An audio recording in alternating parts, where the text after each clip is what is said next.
It's time for the Jupiter Joe Money Show. I'm Jenny Thomas, your co-host, and we have Jupiter Joe, our host. That's right. We've got a great show planned for today. We're talking about real estate and retirement. And ask yourself, is your home helping fund your retirement or is it holding you back? True. And that's what this whole show is about. You know, over the years, I've had a lot of clients who are also real estate investors. Mm-hmm. And a lot of clients also use the money in their home, the equity in their home, to fund their retirement. Mm-hmm. So real estate in retirement is actually a big deal. Okay. Right. And so, you know, you can have a home where you just leave it, you don't touch it, you know, and other people do touch it. They'll take home equity lines out, they'll sell it, and they'll downsize. So a lot of people, we've had clients who will move up to Tennessee, right? Mm-hmm. Or North Carolina, South Carolina, wherever they're moving to. And they'll sell their home here because let's face it, the values have gone up a lot significantly. Yes. You know, where a house was worth $500,000, you know, you might get $800,000 or $900,000 or $1 million in, you know, Palm Beach County. And they take that equity, they'll go up north, they'll buy a home for $200,000 or $300,000, literally, mm-hmm. and then they'll invest the difference. And a lot of times we get clients who say, look, I'm going to invest the difference with you, Joe. I want to get an income stream. Right. And they're making their money work for you. So that's why I wanted to talk about this, you know. Yeah. So I think people listening out there, is your home part of your retirement plan or is it just where you live? That's an important question. Yeah. Yeah, because for a lot of people, it is just where you live, and right. Like you said, is it an investment, Dad, or is it an asset? It's mm-hmm. really an asset until you turn it into an investment, right? If you sell it, then it becomes an investment, right? You bought it for $300,000, it's now worth $600,000. You've had appreciation of $300,000 if you use it that way. But you know, you have to use it that way, yes. right? Some people just live in it. The other question we get to, and I was talking to you about this off mic before we went on, about paying off your mortgage. And I heard this great analogy, and the guy was saying, look, you know, if you pay off your mortgage and you're paying $2,000 or $3,000 a month, let's just use $2,000 or $3,000 just for a number, and you pay your home off, that $200,000 or $300,000 you're not putting out anymore. Yeah. Well, especially while you're in retirement. Now you have no bills. If you pay off your cars or you lease your cars, you know, you have very little debt, you know, mm-hmm. except for living expenses. So especially if you have your home paid off. And there's rules of thumb with paying off the mortgage. You know, the bottom line is if you can earn more interest than what you're paying interest on your loan, right. then yes, it makes sense to not pay the mortgage off. But for most people out there, I always tell people, look, if you want to pay your mortgage off, pay it off, you know. Just to get rid of that. Yeah, and a lot of people, over the last, 5 years, I've had a lot of people come in and say, listen, Joe, I want to take money out of here or there. I'm going to pay off my mortgage. Mm-hmm. Why? Well, home insurance is so expensive. I'm not paying $9,000 a year for home insurance. And mm-hmm. look, I've gone through it myself. It's ridiculous. And I'm paying off my mortgage for that specific reason because I hate home insurance that's $8,000 or $9,000 a year. Easy. I mean, it's insane, you know? Yeah. So for people who, you know, they have a home, they're maybe thinking about selling it and downsizing, mm-hmm. especially for retirement. Do you see that a lot? Yeah, we do. And like I said, a lot of people are downsizing. Some people are in a home. They might have a second home that's a condo. Mm-hmm. Prime example, a lot of people might have a 3-bedroom or 4-bedroom house in Palm Beach County. Mm-hmm. And then they know that they have a condo up in Martin County, for example. I have several clients that have that situation. And then when they feel at a point in their life where they're fully retired, they might say, you know what, let's sell the big house, mm-hmm. move into the condo.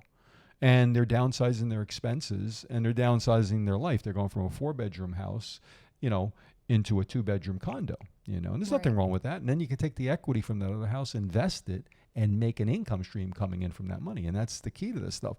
One of the reasons I want to talk about, you know, real estate and retirement is because most of the time it's 50% of an average American's asset, 50%. And the other 50% is their 401k. Yeah. So it's one of your biggest assets. Sometimes it's the biggest asset. There are people that don't have 401ks. In fact, I just read an article and it was saying that I think it was something like 27% of Americans do not even have a retirement plan. No retirement plan at all. So this real estate thing could be your retirement plan. I don't think a lot of people think about real estate as their kind of retirement plan or boosting their retirement plan. Right, but it will. It will. I mean, and, you know, we're going to talk about, you know, ways to access your money with retirement and real estate. You know, if you have a home and you're fully retired, you have your home paid for, you can do a couple things. You can take a loan out on the house. You could recast your mortgage, refinance it, pull some equity out and use that and invest that money. Mm-hmm. You could take a home equity line of credit out, live off it, right? This is when interest rates were lower. Right now, interest rates are way too high. You know, they're 7%, Still. 6.5%. But you could use that money if you need to. The other thing you do, which I am a proponent of, we do not sell reverse mortgages. However, for the certain client that wants that, there's nothing wrong with a reverse mortgage. And you hear good and bad about reverse mortgages. I will tell you, for the person who their only asset is real estate, there's nothing wrong with a reverse mortgage, okay? And I know enough about it that I can tell you that. And I will never give you information that's not correct. But using real estate in retirement is an extremely good way to fund your retirement if you don't have much of a retirement, or supersize your 401k. You know, if you got income coming in from your 401k or an annuity and you need extra money and you do downsize. You know, we have a lot of people that move down here now from up north. You hear it all the time, right? And what happens is people sell homes up in New York, New Jersey, Michigan, wherever they're from, California, moving here, Texas, wherever. They downsize, and, you know, they sold a house up in New York for $2 million. They come down here, they buy a house for $1 million, and they think it's dirt cheap. So they have $1 million in excess money sitting in a checking account, doing nothing, waiting for an opportunity. And that opportunity could be an annuity where they turn that $1 million or $500,000 or $200,000, whatever the number is, into more income in retirement. So that's why this real estate in retirement thing is a big deal for most clients, you know? Right. And if you're listening, this is the Jupiter Joe Money Show. Jupiter Joe is a financial advisor. We're here in Jupiter, Florida. And if you'd like to get Jupiter Joe's advice, give us a call, 561-743-0999. You can book your free appointment at jupiterjoe.com. So one of the things I want to talk about is investors. So we get some investors that call every once in a while. I have several that are clients as well. They'll own real estate, large amounts of real estate. I mean, 25 rentals, 50 rentals. I've got one or two people that have over 100 rentals. Now, here's the good thing. Rentals are great. Maybe you bought them at a low price, and I've had this discussion with many clients over the years. You bought it at a low price, and now it doubled in value because you're in South Florida, and you have this great rental income, and you're living off the rental income. But a lot of these people who have vast assets in real estate are cash poor. They literally don't have cash. They have property. They're real estate rich. Excuse me. Yeah. And what happens is, I've said this to many clients who are real estate investors. I say, listen, can your husband handle these, this type of rental property? It's a lot of work. A lot of work. And these guys are handymen. And I say most of it's men, let's be honest. Most of the guys that are, redoing, rental properties, I'm not trying to be a male chauvinist by any means. I'm just letting you know that most of them are men that have bought these rental properties. They fix them themselves. They do the repairs themselves. They're on call constantly. But I always say to people like that, I say, look, can your wife do this for a living? Yeah. Can they take over? And the answer is 99% are going to say no, And I don't think the wife would want to either. The wife doesn't want to. So a lot of times what happens is investors have these vast amount of properties, cash poor, and their spouse is not going to handle it. Now, they don't. The problem with most of these investors, and I've been there, I've had several rental properties over the years. You don't want to sell the property because you don't want to pay tax. You have capital gains, you have taxes, right? Yeah.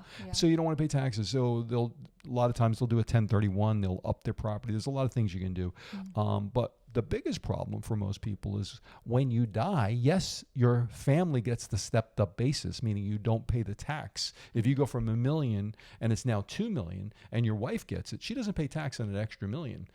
It's a stepped up basis, just like stocks work. They don't pay the tax. But here's the problem.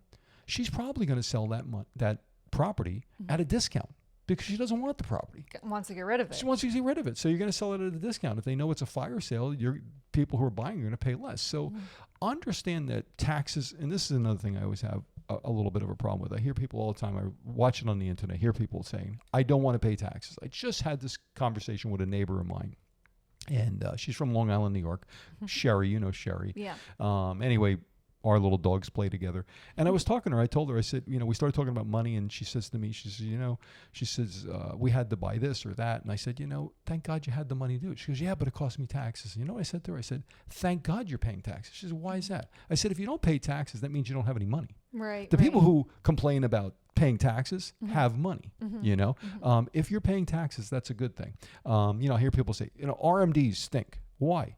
I have to pay taxes. Yes, but you have the opportunity to reinvest it in something else that maybe doesn't pay taxes. Yes. So for every pro, there's a con. But anyway, we're just talking about this real estate, in retirement as a big deal, and I'm sure a lot of people right now have the ears perked up and saying, hey, I got that piece of property. If you have a piece of property sitting around in South Florida right now, it's probably doubled, if not quadrupled in the last few years. So all these hedge funds were buying property. One of our clients, John, was selling properties and buying properties in the $100,000-$200,000 range for a little tiny, lot up in Martin County. And that's still going on, So if you have lots, okay, you have some property. Maybe turn it into an income stream for you, Yes. Go to jupiterjoe.com. You're listening to the Jupiter Joe Money Show. Give us a call, 561-743-0999. And you can also check out our YouTube channel. You can subscribe. Make sure you subscribe at the Jupiter Joe Money Show on YouTube. I want to see that go to 1,000. People, if you're listening to me right now, just give me an opportunity. Let me show you what I know about this stuff. But I would love you to get our channel up to 1,000 people. I just want to be at 1,000. I see these people, they got 10,000 people, subscribers. I don't know. It's just the numbers thing with me. I'd like to go to 1,000. We're at 477. I'd love to go to 1,000 people. So if you're listening right now, and you listen to the Jupiter Joe Money Show, subscribe and make our day. Make my day. Okay? Make your day. There you go. There you go. Do you think people have long-term care or some sort of nursing care in mind, once they get rid of their retirement, their home and they're ready for retirement? I mean, it's the biggest life transition.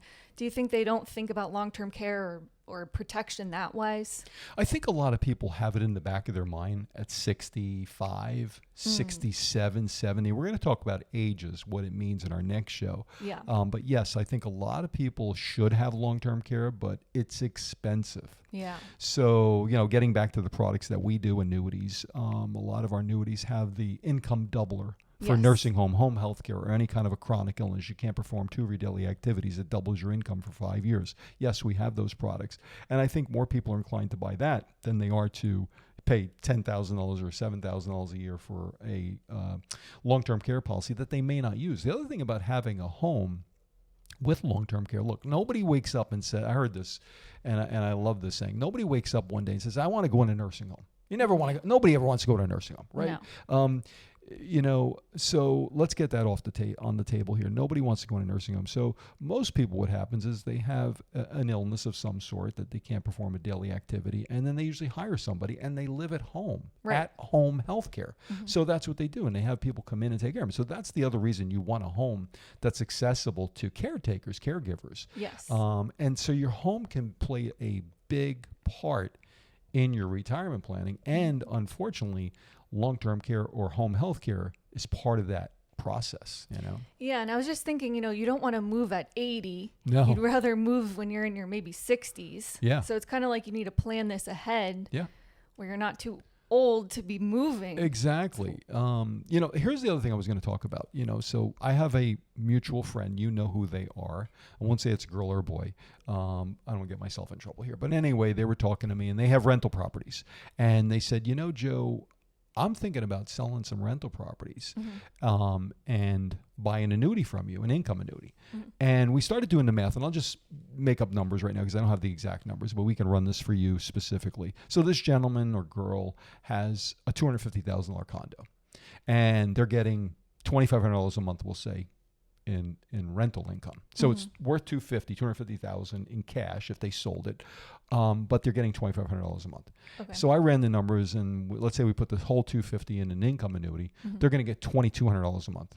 Okay. But they don't have any aggravation. Yeah. They don't have somebody calling them to fix their toilet. They don't have anybody say their roof leaks, right? They don't have any complaints. They don't have people that move out, right? Yeah. And you got to evict somebody. That's nasty. Okay, I've done that before, and let me tell you, it's heartbreaking when you got to get somebody out of the apartment or whatever. Yeah.